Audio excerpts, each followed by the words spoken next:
Something that is very prevalent today are mental illnesses, right? People that are suffering from mental illnesses, something that we as a community sometimes neglect or fail to understand.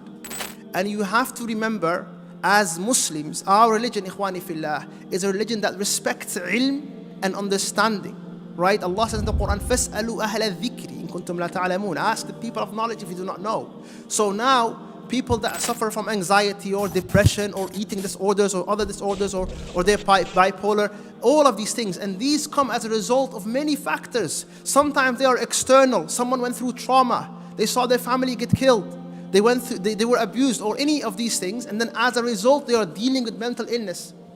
Or sometimes it could be the qadr of Allah, it could be ibtila from Allah subhanahu wa ta'ala, or it could be something that they were born with. It could be any number of things.